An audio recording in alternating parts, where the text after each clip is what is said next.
Yes, ready. Please take this dictation at the rate of 80 words per minute.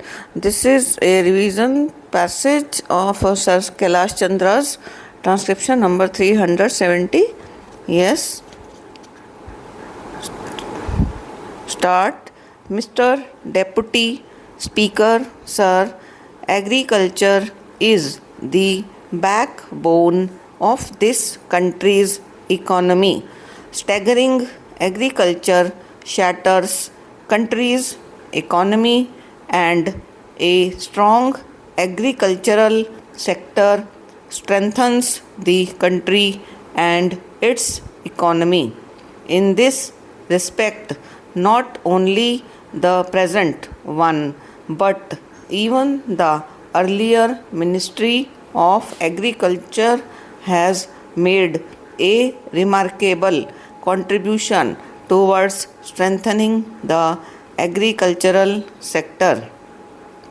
I recall days in 1952-53 when maize, which was the foodstuff of pigs in America, was being exported to India and supplied to the people who stood in long queues to get it.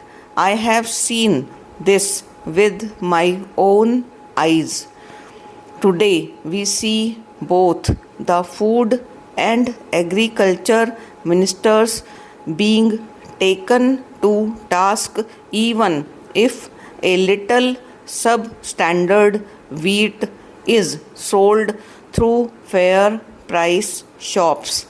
Along with the farmers, the officials of the agriculture ministry deserve appreciation for the progress made in the field of agriculture.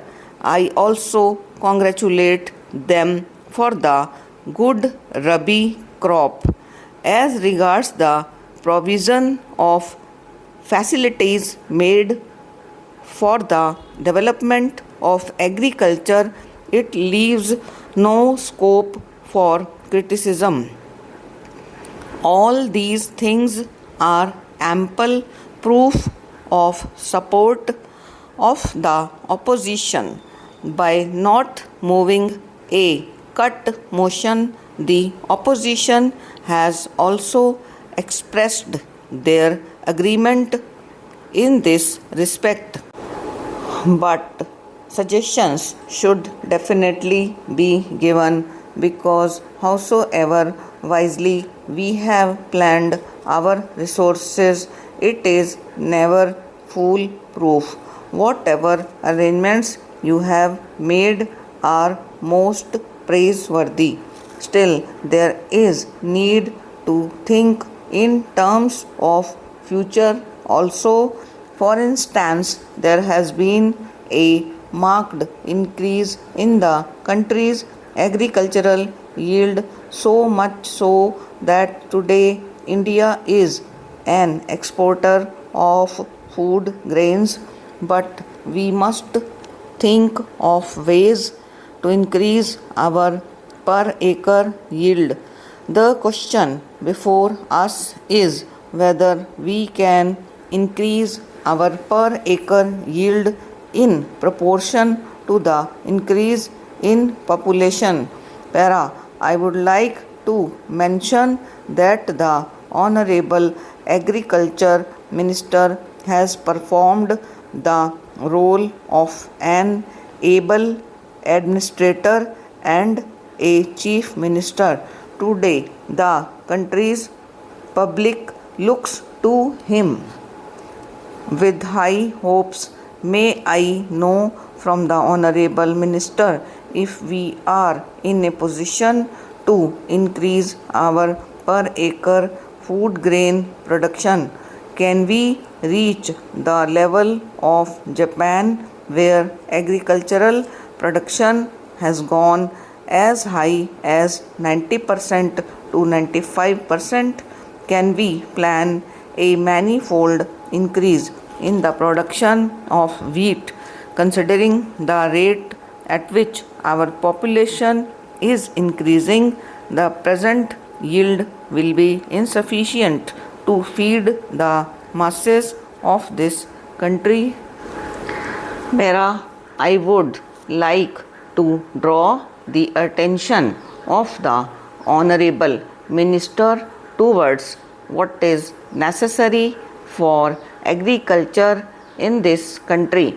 It has been a great misfortune of our country that there has been a drawback in the way land reforms have been enforced in this country.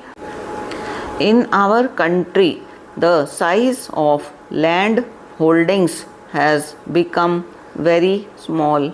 Every year we see changes in the agricultural implements without changing the size of our agricultural implements in relation to the diminishing size of land holdings. We will not be able to make full utilization of our agricultural implements. This aspect should be kept in mind, otherwise modernization of agriculture will not be possible. I request the entire House to ask the government to formulate a long-term plan which envisages viable land holdings where we can use sophisticated agricultural implements. It is true that we have invented new agricultural implements, but there are some drawbacks in their applicability. We have started manufacturing tractors, cultivators, feeders, etc. How can a farmer with only 1 or 2 acres of land put these to use? Moreover, the cost of agricultural inputs has gone so high that the farmer has to bear the burden of debt on that account, or he is completely deprived of these inputs. Bedecked with money power, the middlemen offer to purchase the produce of the farmers and later on they sell it to earn profit on it. In this way, small farmers are exploited by the middlemen. What I want is that the government should formulate a scheme wherein modern agricultural implements are used by a cluster of 5 to 10 villages so that small farmers can make use of them at a lesser cost. The second most important input for agriculture is fertilizer and seeds. The Honorable Minister has done commendable work in this regard.